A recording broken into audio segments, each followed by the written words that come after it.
आज हम बात करते हैं रामजी लाल जो कि संसद हैं।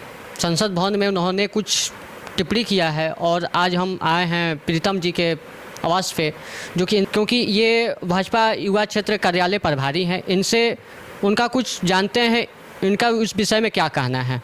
Hello sir. नमस्कार।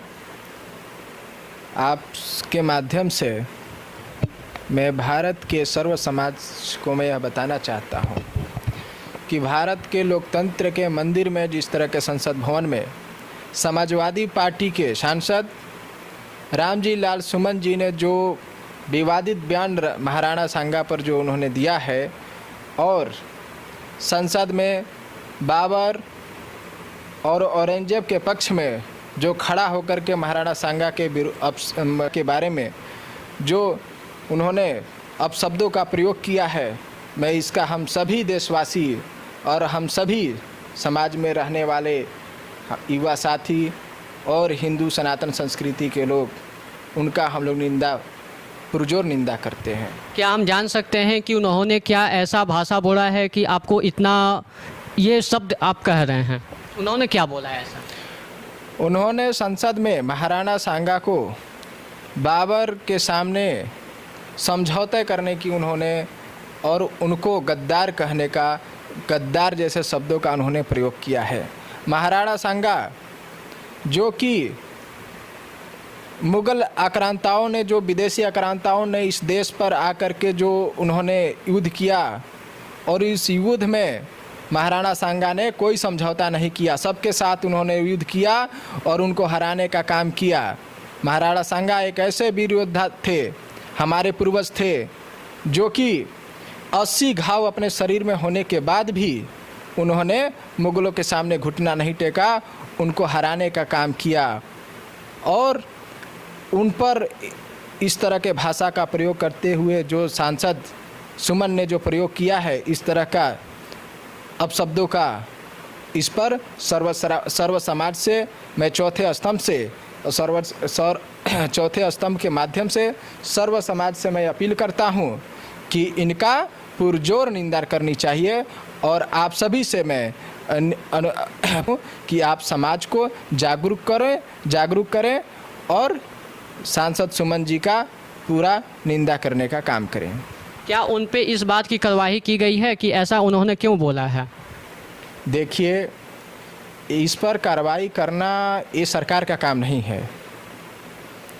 इस पर हम सभी को ध्यान देना होगा कि ऐसे तुष्टीकरण का राजनीति करना ये विपक्षी और समाजवादी पार्टी और कांग्रेस के लोगों का ये एक क्रियाकलाप बन चुका है, जो ये देश के तोड़ने की बात करते हैं, देश को एक साथ लेकर के चलने की बात नहीं करते हैं। हम लोग भारतीय जनता पार्टी के कार्यकर्ता माननीय नरेंद्र मोदी जी के नेतृत्व में और उत्तर प्रदेश में माननीय योगी जी के नेतृत्व में हम लोग सबका साथ, सबका विकास और सबका विश्वास की बात करते हैं। और ये लोग हमारे भारतीय इतिहासों के साथ छेड़छाड़ करके एक दूसरे को लड़ाने का काम करके और ये वोट बैंक की राजनीति करते हैं। ये वोट बैंक की राजनीति कहाँ देश को लेके जाएगी? इन लोगों को यह सोचना चाहिए कि हम सबको एक होकर के देश को, राष्ट्र को सुरक्षा करने की बात करें, देश को आगे ले जाने की बात करें। आज देखिए दुनिया में भारत की क्या स्थिति है। आज दुनिया में भारत का जो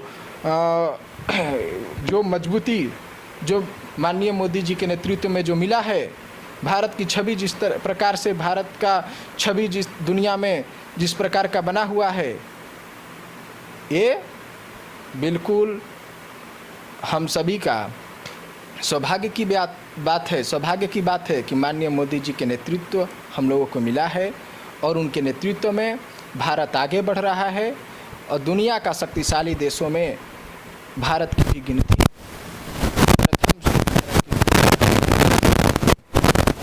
क्या मानना चाहिए तुमको? ये गलती उनकी अपना गलती मानना चाहिए कि हमने कुछ गलती किए हैं, ये गलती उनको मानना पड़ेगा और उनको माफ़ी भी मांगनी पड़ेगी सर्व समाज से कि महाराणा सांगा जीवन पर्यंत उन्होंने हिंदुओं के लिए, भारतीयों के लिए और सनातन और हिंदू माताओं बहनों के लिए उन्होंने जीवन पर्यंत संघर्ष किया है।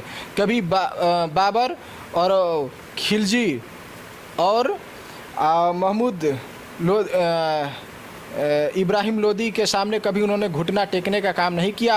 उन सबों को जीवन पर्यंत हराने का काम किया है और उनको माफ़ी मांगना पड़ेगा, क्योंकि भारत के लोग, भारत के वासी, भारत के हिंदू, भारत के भाई बहन ये नहीं उनका अपमान सहेंगे, उनको माफ़ी मांगना पड़ेगा।